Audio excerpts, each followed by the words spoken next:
gerando uma experiência incrível no atendimento ao paciente.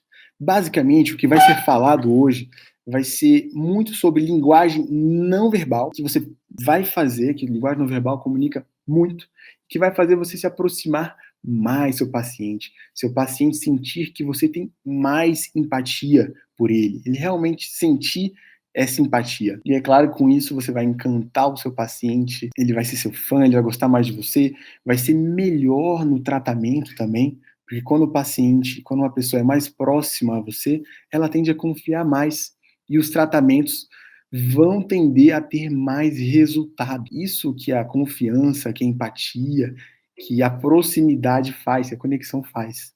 E é isso que eu vou ensinar aqui hoje. E são mais ou menos 14 tópicos. No final eu vou fazer um compilado geral e vocês vão ver que nesse compilado acaba que é do início da consulta ao fim da consulta e vocês vão ver ali como é que vai ser e vai ser muito mais rápido no final. Mas agora eu tenho que explicar o passo a passo que cada um tem a sua grande importância. Primeiramente, eu acho que alguns médicos acabam esquecendo aí ao longo do tempo, porque com o atendimento de muitos pacientes de uma vez, a gente acaba esquecendo.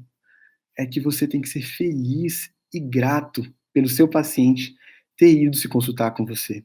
É isso mesmo, ser feliz e grato. Muitas vezes a gente esquece, porque afinal de contas, o paciente está entregando a vida dele para você, está confiando a vida dele em você. E é claro, também está te pagando para isso, ele traz esse sustento. Então, acima de tudo, você tem que ser feliz e grato pela presença ali do seu paciente, pela confiança que ele teve em você.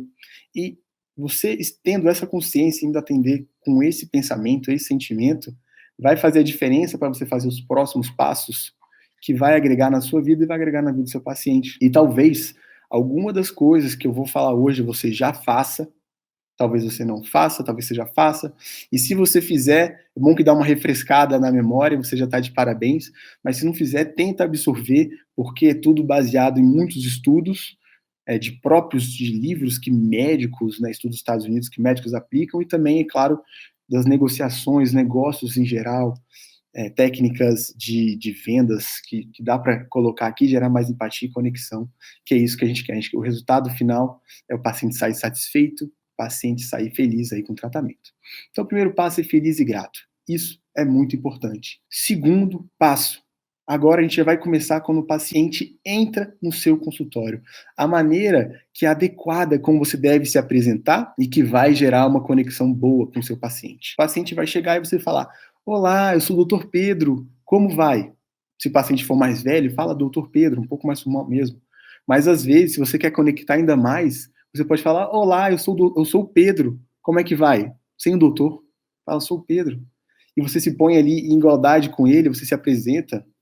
Eu não me lembro da última vez que eu fui ser consultado com um médico e ele se apresentou. Normalmente eu chamo ele de doutor porque eu não sei o nome dele. Mas quando você se apresenta, e se você já tiver o prontuário do paciente, você ainda chama ele pelo nome: olá, Alexandre, eu sou o Pedro, como é que vai? Você gera mais conexão. Você gera mais conexão.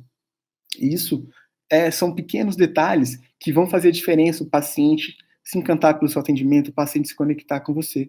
Então, o primeiro passo é esse: você se apresentar, chamar o paciente pelo nome, se você souber, e isso vai ser o início de uma jornada de confiança e de conexão.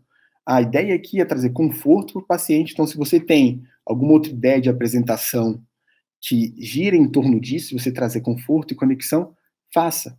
Mas é muito importante nesse primeiro contato você fazer isso. E já o segundo passo, que conecta junto com esse primeiro passo da apresentação, você falando do seu nome, se apresentando, é o aperto de mão.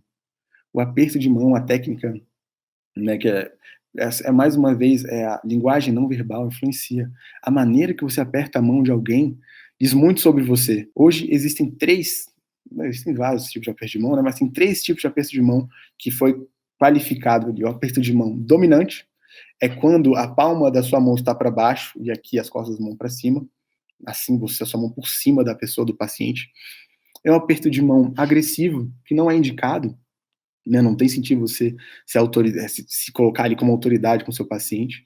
Existe o aperto de mão submisso, que é quando a mão está por baixo, a mão da outra pessoa está por cima, demonstrando autoridade. E existe o aperto de mão neutro, que é o mais adequado, que é ali em igualdade, que é o mais comum, né? Que a gente coloca a mão reta. Mas às vezes percebe como alguém aperta sua mão. Se alguém aperta por cima, é porque às vezes no inconsciente a pessoa já quer se impor sobre você de alguma maneira. Ou se você tem a mania de colocar a sua mão mais por baixo, é porque você já está sendo um pouco mais submisso. O ideal é o aperto de mão neutro, paralelo. E, às vezes, até um pouco, com um paciente, é um pouco interessante demonstrar um pouco de vulnerabilidade também, curvar a mão um pouquinho para a direita, né, colocando ele um pouco ali acima dessa nessa relação nesse momento, e aí junto com o nome. Olá, sou o doutor Pedro. Olá, Alexandre, sou o doutor Pedro, como é que vai? E já com um sorriso no rosto e apertando a mão desse jeito. Olha que modo normal, né, mas raramente é feito nos consultórios. Raramente é feito. E você pode fazer isso e se aproximar do seu paciente, ele ficar mais próximo de você. E são duas coisas simples que eu falei, que atingem. E quando você se habitua a fazer isso no seu dia a dia, você vai fazer isso com outras pessoas também. E você vai começar a se conectar mais, a ver que as pessoas ficam mais abertas para você. E agora, um outro passo. Tudo influencia, né? Como eu falei, o não verbal influencia. Se você está sentado ou em pé, influencia na percepção do tempo que o paciente passa com você. Isso mesmo. A segunda maior reclamação dos pacientes é que os médicos passam pouco tempo com ele, que normalmente a consulta é rápida e tudo, e é uma das grandes reclamações dos pacientes. Mas acho que o que eu vou falar agora serve mais para quando você vai visitar um paciente no pós-operatório, quando ele está deitado e você fica em pé ou sentado, porque quando você está na consulta, os dois ficam sentados, que vai ser o próximo tópico, a maneira ideal de sentar para gerar mais conexão. Então, você foi lá num pós-operatório, lá no quarto do paciente, na internação, e um estudo foi feito pela Universidade de Medicina do Kansas que diz que os médicos, eles fizeram um estudo basicamente para testar a percepção do tempo com o paciente, que como era uma grande reclamação, e eles fizeram um teste do médico atendendo o paciente em pé e o médico atendendo o paciente sentado. E depois fizeram o questionamento para o paciente qual era, quanto tempo achou que tinha ficado. Nos dois casos, os pacientes superestimaram o tempo, mas para o médico que estava sentado, foi superestimado 50% a mais. Ou seja, o médico ficou o mesmo tempo e o paciente teve a sensação que ele ficou 50% a mais do que o médico que estava em pé. Então, se você vai num pós-operatório de um paciente, senta, vai no quarto, o paciente senta, que ele vai perceber que você ficou tá mais tempo com ele. Claro, você faz os exames, o exame físico tem que ser em pé, mas quando for conversar, senta, que vai ter uma percepção de maior tempo. E o engraçado, que na pesquisa eles fizeram sentado em pé, só que no sentado o tempo foi 1/3 menor do que o em pé. Ou seja, se eles ficaram 10 minutos, quando a pessoa estava sentada, quando o médico estava sentado, eles ficou 10 minutos em pé, quando o médico estava sentado, o tempo que eles colocaram foi 6 minutos e meio, mas a percepção do paciente foi que o médico ficou 15 minutos lá com ele. Então, essa é mais uma técnica que você pode usar, você vai ampliar o tempo, dando o mesmo tempo só de estar sentado ali nesse pós-operatório. E agora, o quinto passo é quando você está no consultório com o seu paciente. Uma coisa que é muito comum no mundo todo é o médico sentar de um lado e o paciente sentar do outro lado. O que acontece, isso não é errado. Claro, é o padrão. Mas existe uma maneira mais adequada para você se aproximar mais do seu paciente. E se for possível de você fazer, ou até de testar, testa. E depois você me fala aqui qual foi o resultado que você teve. Porque a mesa se torna uma barreira entre você e o paciente. Uma barreira física.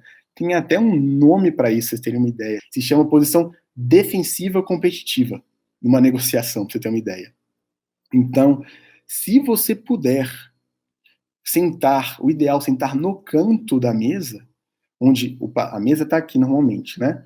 Você senta aqui e o paciente senta aqui, vocês ficam mais próximos, não vai te fazer diferença nenhuma para você, e vocês vão estar mais conectados, o paciente vai se conectar mais com você, você vai se conectar mais com ele, porque o contato visual vai ser melhor. Então eu peço para você testar, testa isso, depois você me fala. Né? Eu acho que você vai sentir que o paciente talvez fique mais à vontade, que a mesa ele trabalha como uma barreira. E também um outro posicionamento que é muito importante é quando você vai fazer o exame físico do paciente. Eu vou falar de uma técnica que ajuda também nessa mesma linha de olhar, de ficar no mesmo nível do paciente. Que normalmente quando você vai fazer o exame físico, o paciente está deitado e você vai ficar mais alto que ele, isso é normal. Mas se for exame físico onde o paciente não está deitado e for possível você se manter no mesmo nível do olho dele, o mesmo nível de olhar, é interessante porque vocês se impõem em pé de igualdade aqui também, né? E isso que a gente quer, aproximar. E às vezes, se você ficar até um pouco mais baixo, não tem problema, ficar em cima que a gente fica com mais autoridade. Então, no exame físico, tenta ficar também, se possível, no mesmo nível de olhar, que isso pode fazer um efeito interessante aí em mais conexão entre você e o paciente. E beleza, vamos lá desde o início. O paciente entrou, você apertou a mão da maneira certa, se apresentou, sorriu para ele. E qual é a primeira pergunta que normalmente os médicos fazem? Isso daqui foi tremendo, eu postei sobre isso há um tempo atrás, acho que mais ou menos 8 meses atrás no Facebook. E eu fiz um post patrocinado. E o interessante foi que a maioria das pessoas que comentaram, quando eu falar sobre isso que eu vou falar agora para vocês, foram pacientes reclamando. Eu podia estar, eu estou gravando a live no meu celular, eu não tenho o print agora, mas eu vou tirar o print, me cobra aí, eu vou tirar o print e vou colocar no Stories da reclamação dos pacientes sobre esse tópico que eu vou falar agora, da introdução, logo da primeira pergunta que você faz para o seu paciente. Que normalmente o médico fala, o paciente entrou e fala, o que você tem? O que você tem hoje, né?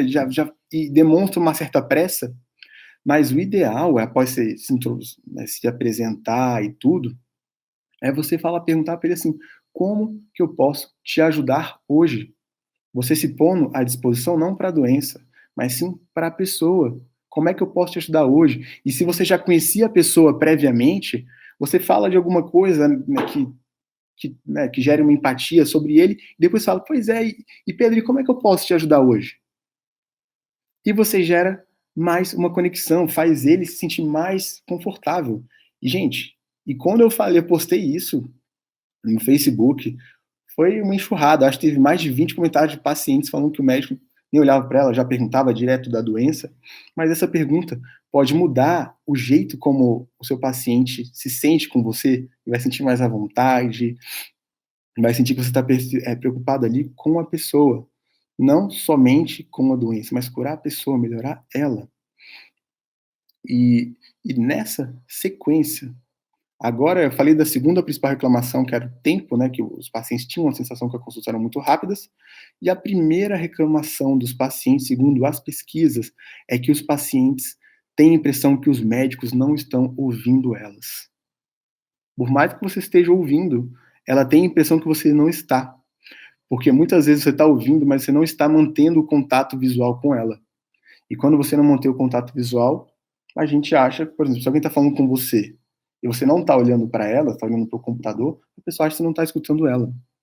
Então é muito importante, quando o paciente estiver falando, mantenha o contato visual com ele. Faça ele perceber que você está prestando atenção nele. E tem alguns estudos que dizem que o contato visual gera aquele hormônio, a oxitocina, que é o hormônio do amor. E quando a oxitocina vem, ela diminui os níveis do cortisol, que é o hormônio do estresse. Tem alguns estudos que dizem isso. Não é só de você manter o contato visual, gera esse hormônio. Mas mesmo se esses estudos não forem verdade, quando você está conversando com alguém e essa pessoa fica desviando o olhar de você, você se sente mal, gera uma impressão ruim. Então é importante manter o contato visual. E existe uma técnica, também uma técnica, para você fazer o contato visual certo.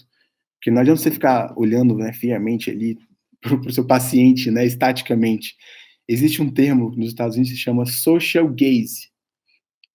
Gaze é o olhar, e seria em português, é um olhar sociável, que é você olhar entre o olho do seu paciente, ou da pessoa, e a boca dela. E você ir variando, você mantém entre 60% e 70% do seu olhar no olho dela e o restante na boca. Esse é o social gaze. E você vai prestando atenção e variando e olhando para ela e se conectando. E isso gera mais conexão para você. E o que é interessante, e existe até um outro que chama power gaze, que aí é para dar autoridade, e às vezes quando o nosso pai brigava com a gente, fazia dever, fazia coisa errada, é quando você olha para o olho e para cima, para a testa. Isso não deve ser feito. porque é autoridade, desperta outros sentimentos na pessoa que você está escutando. Então é muito você olhar no olho da pessoa e na boca dela, e ela vai perceber que você está prestando atenção nela quando você está ouvindo, quando ela está falando, que é muito importante. E para complementar, gente, eu estou falando são detalhes que fazem diferença, detalhes que faz a gente chegar do outro lado. E um outro item que também junta com esse é o que a gente chama de triple nod. Você fazer junto com o olhar social, o social gaze. É você escutar sem falar, sem interromper o paciente. E o triple nod é você balançar a cabeça 3 vezes. Triple nod é balançar a cabeça em inglês. E você balançar a cabeça 3 vezes quando ela está falando, dando um sinal. Você está dando um sinal para a pessoa que você está escutando e está prestando atenção nela. E, naturalmente, quando a gente tende, quando a pessoa está falando, a gente tende a virar o ouvido que a gente escuta mais. Então, você vai virar, inclinar um pouco do que você escuta mais e vai balançar 3 vezes a cabeça, dando a sensação que você está prestando atenção nela. E isso vai gerar, caramba, ele está me escutando, ele está me entendendo, ele está me ouvindo. É uma técnica simples, gente. É uma técnica simples que eu faço naturalmente. Eu não faço porque é para querer enganar ninguém, porque eu estou realmente, quando eu estou olhando para o olho da pessoa e para a boca dela e balançando, eu estou prestando atenção nela. Isso daí é para a pessoa perceber. Eu gosto até de fazer uma metáfora para poder ilustrar isso muito bem. É que nem isso daí, quando a gente fazer o paciente perceber que a gente está prestando atenção nele, que você está prestando atenção nele, que você se importa com ele, é a mesma coisa de um pai falar para o filho, eu te amo. Porque muitos pais passam a vida toda sem falar eu te amo para o filho, e o filho vive a vida toda achando que o pai não ama ele. Só porque o pai não comunicou, apesar de por dentro o pai morrer de amores pelo filho. Mas ele não demonstrou isso para o filho. Ele não, pode demonstrar, mas ele não verbalizou. E nesse caso, quando você olha o seu paciente, faz tipo quando você está dando sinais para ele que você está prestando atenção nele, que você está focado nele, está focado em curar ele. Então, isso é muito importante, porque eu sei que você já é muito empático, eu sei que todos os médicos são empáticos, a grande maioria é empático, mas tem que fazer o seu paciente entender e interiorizar isso, que você é empático dessa maneira. E um outro passo, e acho que já junto disso, é o computador, gente. O computador é também uma barreira, assim como a mesa. Então, se você tem um computador, você está sentado na sua mesa, tem um computador na frente, seu paciente ali se torna mais uma barreira entre vocês. Então, o ideal é deixar o computador mais no canto e até visível para ele ver que você não está escondendo nada dele. E também, mais uma vez, não digitar enquanto ele está falando. Se for uma coisa importante, você tem que anotar, você avisa para ele, olha, só um momento que eu vou digitar aqui no meu computador, porque eu tenho que gravar isso daqui. E você vai lá e digita. Mas você deixa ele falar. E quando ele acabar de falar, você fala, olha, ok, agora eu vou anotar tudo, que eu tenho que preencher seu histórico aqui e tudo mais. É muito importante essa questão do computador. E foi feito. Essa questão de escutar é muito importante, é muito interessante. Tem várias pesquisas sobre médicos sobre isso. É que foi feita uma pesquisa que dizem que o médico interrompe o paciente a cada 15 a 18 segundos após ele iniciar uma fala. Então, simplesmente, deixe ele falar. Depois, é claro, você tem que fazer as perguntas certas, mas deixe ele falar como você fizer, que ele vai sentir mais assistido e você vai conseguir até diagnosticá-lo melhor, porque ele vai falar mais e mais e mais. E agora, mais um passo, a gente já passou por 10 itens. Agora, mais um passo, que esse daqui, para mim, é um dos principais passos. É um passo tremendo que vai ajudar no tratamento do paciente. Esse daqui vai ajudar muito. É basicamente você validar o seu paciente, você ser positivo com o paciente. Isso vai incentivar. Porque acontece, muitos pacientes, por exemplo, estão fazendo tratamento para emagrecer, porque tem que emagrecer por causa da saúde, e ele não emagrece. Ele fica com medo de voltar para a consulta. Ele fala, poxa, o médico vai brigar comigo, ele fica envergonhado. Puxa, o médico vai brigar comigo, caramba. Ou então o paciente já chega lá, doutor, você vai brigar comigo, não emagreci nada. Mas o médico, a função do médico ali, e para conseguir reverter a situação, não é, poxa, você realmente não fez, né, caramba, você vai morrer. Não, para você reverter a situação, você tem que tentar enxergar algum ponto positivo que esse paciente fez. Se tem um exame dele que ele tem, sei lá, 10 coisas ruins, mas teve uma coisinha que ele melhorou, é nessa coisinha que você vai validar. Você fala, caramba, eu vi que o seu colesterol melhorou. Parabéns. Nossa, continua fazendo isso, você está fazendo o seu colesterol melhorar. Eu tenho certeza que os outros pontos vão melhorar muito também. Você está de parabéns. E você vai validar de alguma maneira o ponto que ele foi bem. E você vai incentivar ele.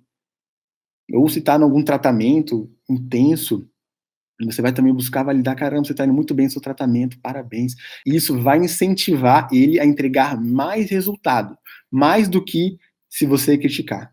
Isso é da natureza humana, porque a pessoa vai querer ser mais e mais validada, ela vai se sentir valorizada e ela vai se sentir bem.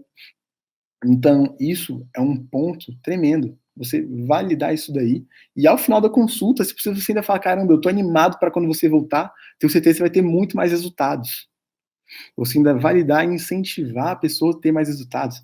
Eu sei que tem muitas pessoas diabéticas aí que são viciadas em comer doce, que não consegue parar de comer, mas se você vê uma pequena melhora, valida, que pode ser que essa validação que você fez possa vir a trazer mais resultado para ele no futuro, entendeu? Então isso é mais um ponto que vai agregar no seu atendimento. E agora, 12º item, no exame físico do seu paciente, é muito importante a gente sempre manter a comunicação constante. Se possível, no exame físico, você indo falando de passo a passo, se for, por exemplo, uma criança ali, você vai falar, lógico, é pro pai.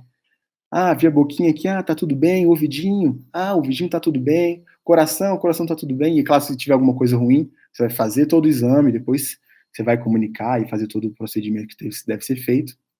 É importante você comunicar com o paciente para entender e estar junto de você ali. Mas se não for possível de você falar com o seu paciente quando você está fazendo exame físico, você vai avisar para ele, olha, o fulano, agora eu vou fazer o seu exame físico aqui, eu preciso estar bem concentrado, tá? Então eu não vou falar com você por algum tempo, tá bom?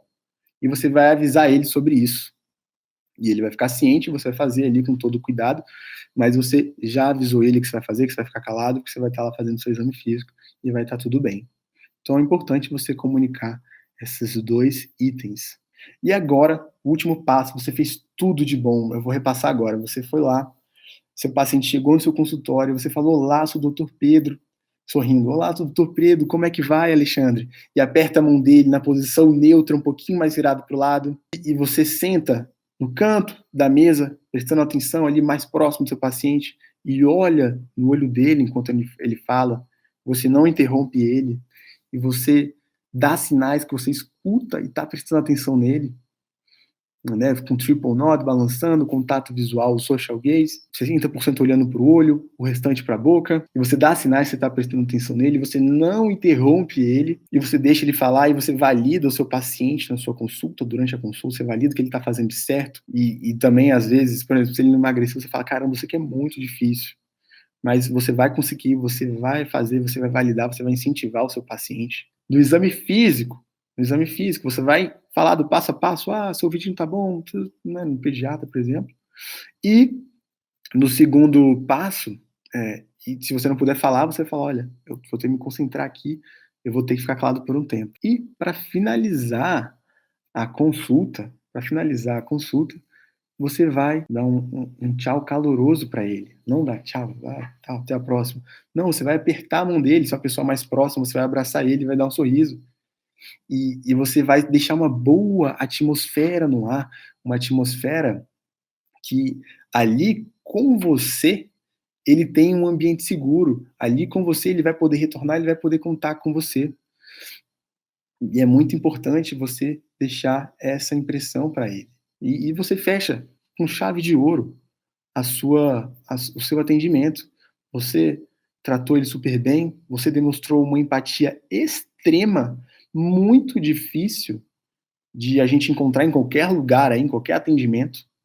Mas se você fizer, você vai se diferenciar, porque isso vai te gerar muito mais indicação, vai gerar que o seu paciente ele vai ter mais resultado, porque ele vai tender a confiar mais em você, ele vai tender a sentir mais confortável com você.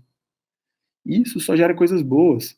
E tudo que eu falei aqui não é para você fingir que você está escutando ele, não é para você manipular de alguma maneira. Não, é para você fazer isso verdadeiramente e fazer isso como um hábito. Não só com o paciente, mas com toda a sua volta. Você vai ver que é, em pouco tempo, as atitudes com as pessoas com vocês vão mudar, as pessoas vão se tornar mais abertas, vão se tornar mais suscetíveis a fazer aquilo que você está propondo. E o mundo precisa disso, né, gente? A gente vê doenças pelo mundo, né, principalmente médicos, e muitas vezes a gente pega pessoas que a gente não sabe o que ela está passando na casa dela, né, pessoas doentes, né, que precisam de um apoio, e quando ela vai se consultar com você e você traz todo esse afeto para ela, você acaba se tornando um porto seguro.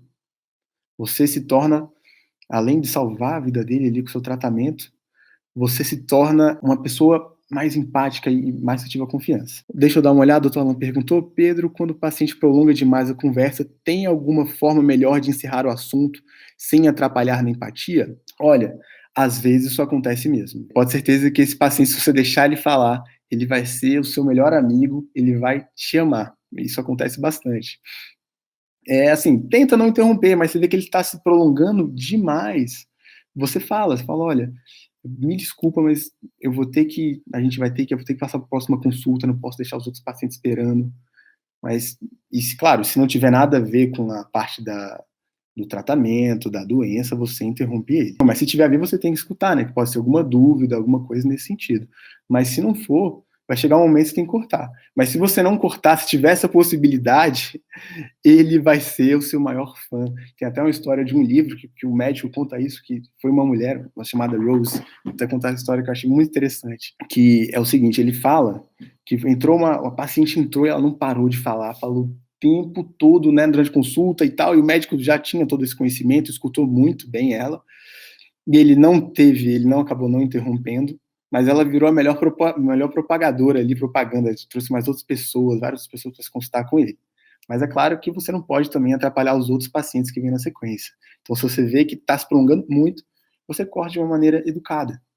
Você corta de uma maneira educada e passa para o próximo atendimento. Ah, sim, e o item que eu não falei, que também é importante, de fechamento de consulta. O item de fechamento de consulta, você fazer 2 perguntas, para se certificar que ele entendeu e certificar que está tudo bem.